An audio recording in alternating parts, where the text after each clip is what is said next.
سورۃ النساء کا آخری رکوع یعنی 24واں رکوع سورہ نساء کی آیت نمبر 172 172 چھٹے پارے کا چوتھا رکوع لن یستنکف المسیح ان یکون عبدا للہ ہرگز مسیح اللہ کا بندہ بننے سے کچھ نفرت نہیں کرتا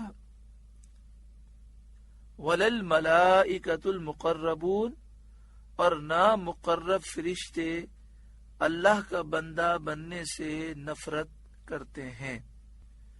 نجران کے عیسائیوں کا ایک وفد سید عالم صلی اللہ علیہ وسلم کی خدمت میں حاضر ہوا اور اس نے حضور صلی اللہ علیہ وآلہ وسلم سے کہا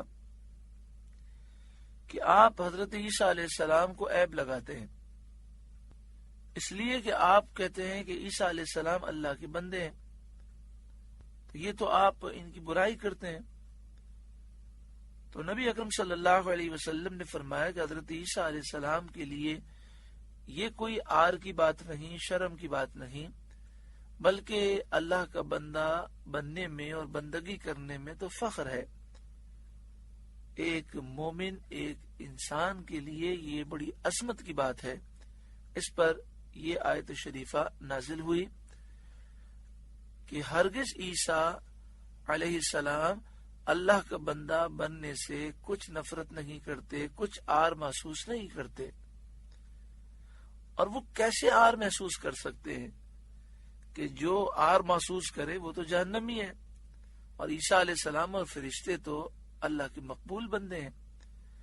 وَمَن يَسْتَنْكِفْ عَنْ عِبَادَتِهِ وَيَسْتَكْبِرْ اور جو اللہ کی بندگی سے نفرت و تکبر کرے فَسَيَحْشُرُهُمْ إِلَيْهِ جَمِيعًا تو ان قریب اللہ تعالی ان سب کو ایک ساتھ اپنی طرف جمع فرمائے گا، یعنی آخرت میں اس تکبر کی سزا دے گا۔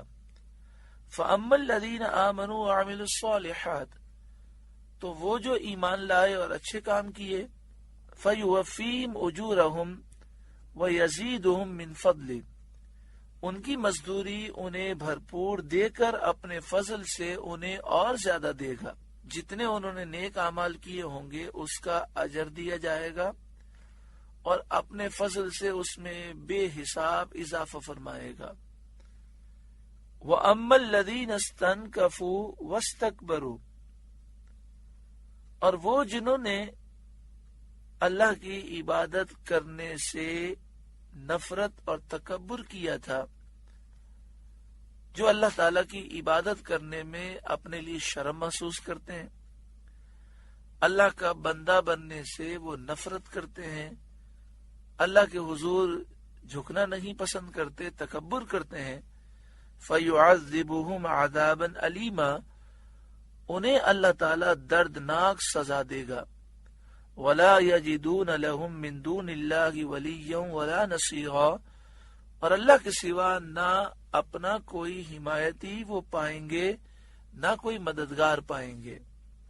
یا ایھا الناس اے لوگوں، قد جاءکم برہان من ربکم بے شک تمہارے پاس اللہ کی طرف سے واضح دلیل آئی۔ اس سے مراد نبی اکرم صلی اللہ علیہ وآلہ وسلم ہے کہ جن کے سچے ہونے پر ان کے معجزات شاہد ہیں، گواہی دینے والے ہیں، اور یہ معجزات انکار کرنے والوں کی عقلوں کو حیران کر دیتے ہیں۔ برہان مضبوط دلیل کو کہتے ہیں جس میں کوئی عیب نہیں ہوتا۔ اللہ نے اپنے محبوب کو بے عیب پیدا فرمایا۔ بڑے نادان ہیں وہ لوگ جو محبوب کبریا صلی اللہ علیہ وسلم میں عیب تلاش کرتے ہیں۔ اللہ نے اپنے محبوب کو سب سے زیادہ حسین و خوبصورت پیدا کیا، سب سے زیادہ طاقت، مرتبہ اور مقام عطا کیا۔ اللہ نے اپنے محبوب کو سب سے زیادہ اختیارات عطا فرمائے، سب سے زیادہ علم عطا فرمایا۔ ہر وصف میں اللہ نے اپنے محبوب کو کمال عطا فرمایا، بلکہ ہر وصف اللہ نے اپنے محبوب کے صدقے میں مخلوق کو عطا فرمایا، جسے جو ملا حضور کے صدقے اور وسیلے ملا، بلکہ پوری کائنات حضور کے صدقے و طفیل بنی۔ وَأَنزَلْنَا إِلَيْكُمْ نُورًا مُبِينًا، اور ہم نے تمہاری طرف روشن نور اتارا، یعنی قرآن مجید فرقان حمید، جو ایسا نور ہے اسے جو پڑھتا ہے اس کے سینے یہ روشن کر دیتا ہے۔ فَأَمَّا الَّذِينَ آمَنُوا بِاللَّهِ، تو وہ جو اللہ پر ایمان لائے، وَاعْتَصَمُوا بِهِ، اور اس کی رسی مضبوط تھامی، فَسَيُدْخِلُهُمْ فِي رَحْمَةٍ مِّنْهُ وَفَضْلٍ، تو ان قریب اللہ انہیں اپنی رحمت اور اپنے فضل میں داخل کرے گا، یعنی اللہ تعالیٰ انہیں جنت میں داخل کرے گا اور بڑے اونچے اونچے درجات عطا فرمائے گا۔ وَيَهْدِيهِمْ إِلَيْهِ صِرَاطًا مُسْتَقِيمًا، اور انہیں اپنی طرف سیدھی راہ دکھائے گا۔ يَسْتَفْتُونَكَ، اے محبوب آپ سے فتویٰ پوچھتے ہیں، لوگ آپ سے فتویٰ پوچھتے ہیں۔ قُلِ اللَّهُ يُفْتِيكُمْ فِي الْكَلَالَةِ، آپ فرما دیجئے کہ اللہ تمہیں کلالہ میں فتویٰ دیتا ہے۔ کلالہ اس کو کہتے ہیں جب اس کا انتقال ہو تو اس کے ورثاء میں نہ تو اس کی اولاد ہو نہ اس کے ماں باپ ہوں، تو اسے کلالہ کہتے ہیں۔ ان امرؤ ہلک لیس لہ ولد، اگر کسی مرد کا انتقال ہو جو بے اولاد ہو، وَلَهُ أُخْتٌ، اور اس کی ایک بہن ہو، اس سے مراد یہ ہے کہ یا تو وہ سگی بہن ہو یا باپ شریک بہن ہو۔ باپ شریک سے مراد یہ ہے کہ دونوں کے والد ایک ہوں، والدہ مختلف ہوں۔ فَلَهَا نِصْفُ مَا تَرَكَ، تو جائیداد میں سے اس کی بہن کا آدھا حصہ ہے، یعنی جس کے ماں باپ نہ ہو، جس کی اولاد نہ ہو، اس کا انتقال ہو جائے اور اس کی ایک بہن ہو، تو آدھی جائیداد اس ایک بہن کو دی جائے گی۔ شان نزول اس کا یہ ہے کہ حضرت جابر بن عبداللہ رضی اللہ تعالی عنہ سے مروی ہے کہ حضرت جابر بن عبداللہ بیمار تھے، تو رسول کریم صلی اللہ علیہ وآلہ وسلم صدیق اکبر کے ساتھ تشریف لے گئے ان کی عیادت کے لیے۔ حضرت جابر رضی اللہ تعالیٰ عنہ بے ہوش تھے۔ نبی اکرم صلی اللہ علیہ وآلہ وسلم نے وضو فرمایا اور وضو کا پانی جمع فرمایا اور پھر یہ پانی ان کے اوپر ڈالا تو انہیں افاقہ ہوا۔ انہوں نے آنکھ کھول کر جب دیکھا کہ نبی اکرم صلی اللہ علیہ وآلہ وسلم تشریف فرما ہے تو انہوں نے خیال کیا کہ میں بہت شدید بیمار ہوں، اگر میں اس دنیا سے چلا گیا تو میرا مال کیسے تقسیم ہوگا، کیونکہ ان کے ماں باپ نہیں تھے اور ان کی اولاد نہیں تھی۔ عرض کیا یا رسول اللہ صلی اللہ علیہ وسلم، میں اپنے مال کا کیا انتظام کروں؟ اس پر یہ آیت کریمہ نازل ہوئی اور یہ پورا واقعہ بخاری شریف و مسلم شریف میں ہے۔ ابو داؤد شریف کی روایت میں یہ بھی ہے کہ سید عالم صلی اللہ علیہ وآلہ وسلم نے حضرت جابر رضی اللہ تعالیٰ عنہ سے فرمایا، اے جابر، میرے علم میں تمہاری موت اس بیماری سے نہیں ہے، تم اس بیماری سے شفا پا جاؤ گے، اس بیماری سے تمہیں موت نہیں آئے گی۔ ان احادیث سے چند مسائل معلوم ہوئے۔ نمبر 1، بزرگوں کا آب وضو تبرک ہے، شفا کے لیے استعمال کرنا سنت ہے۔ نمبر 2، مریضوں کی عیادت سنت ہے۔ نمبر 3، سید عالم صلی اللہ علیہ وآلہ وسلم کو اللہ تعالی نے غیب کے علوم عطا فرمائے ہیں، اس لیے نبی اکرم صلی اللہ علیہ وآلہ وسلم کو معلوم تھا کہ حضرت جابر رضی اللہ تعالی عنہ کی موت اس بیماری میں نہیں ہے۔ تو یہاں یہ مسئلہ بیان کیا گیا کہ ایسے مرد کا انتقال ہوا کہ جو بے اولاد ہے اس کے ماں باپ بھی نہیں اور اس کی ایک بہن ہے صرف، تو آدھی جائیداد اس کی بہن کو دی جائے گی۔ اب ایک سوال پیدا ہوتا ہے کہ پھر آدھی جو بچ جائے گی وہ کسے دی جائے گی؟ تو پوری رشتہ داروں کی فہرست ہے جو علم میراث میں موجود ہے، کتاب سراجی، یہ درس نظامی کے 7ویں درجے میں پڑھائی جاتی ہے۔ کبھی بھی ایسا مسئلہ ہو تو سوال لکھ کر دارالفتاء میں دیں، سنی صحیح العقیدہ مفتی سے پوچھیں، تو انشاءاللہ تعالی وہ آپ کو مکمل طریقے سے جائیداد کی تقسیم کا طریقہ بیان کریں گے۔ وَهُوَ يَرِثُهَا إِن لَّمْ يَكُن لَّهَا وَلَدٌ، اور مرد اپنی بہن کا وارث ہوگا اگر بہن کی اولاد نہ ہو، یعنی عورت مر گئی اور اس کی اولاد نہیں ہے، اس کے ماں باپ بھی نہیں ہے، صرف اس کا ایک بھائی ہے، وہ بھائی سگا ہے یا باپ شریک بھائی ہے، تو ساری جائیداد کا وہ مالک ہوگا۔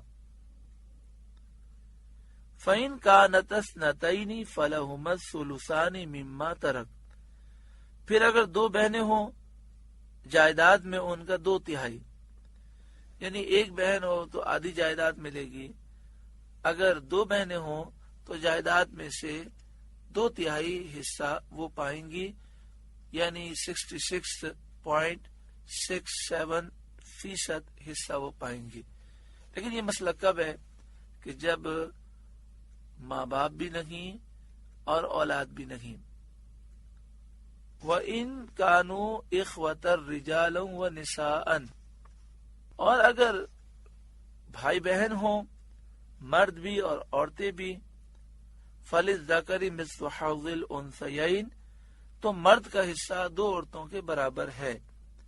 یعنی مراد یہ ہے کہ اگر ورثاء میں صرف بھائی بہن ہیں اور بھائی بھی ہے اور بہن بھی ہے، تو جائیداد کی تقسیم ایسے ہوگی کہ بہن کو 1 حصہ دیا جائے گا اور بھائی کو 2 حصے، یعنی جائیداد کو اس طرح تقسیم کر لیں گے کہ بہن کے حصے میں 1 حصہ آئے اور بھائی کے حصے میں 2۔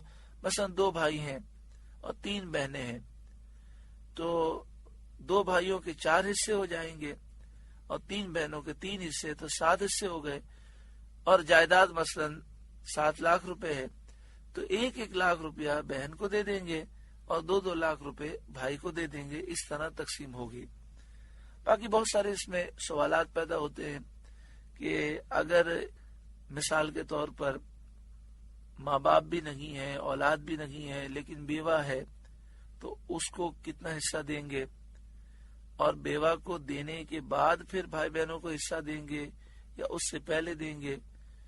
اسی طرح اگر عورت مر گئی تو عورت کے مرنے کے بعد اس کے شوہر کو پہلے دیں گے حصہ یا اس کے بھائی بہنوں کو دیں گے، کس طرح تقسیم ہوگی، یہ ساری تفصیل علم میراث میں موجود ہے۔ ویسے جو صحیح مسئلہ ہے اور آسان الفاظ میں اگر سمجھنا چاہیں تو وہ یہ ہے کہ اگر کسی مرد کا انتقال ہو جائے اور اس کے ورثاء میں صرف اس کی بیوہ ہو اور اس کے بھائی بہن ہو، تو پہلے بیوہ کا حصہ نکالیں گے اور پھر باقی بچ جانے والی جائیداد بھائی بہنوں میں تقسیم کی جائے گی۔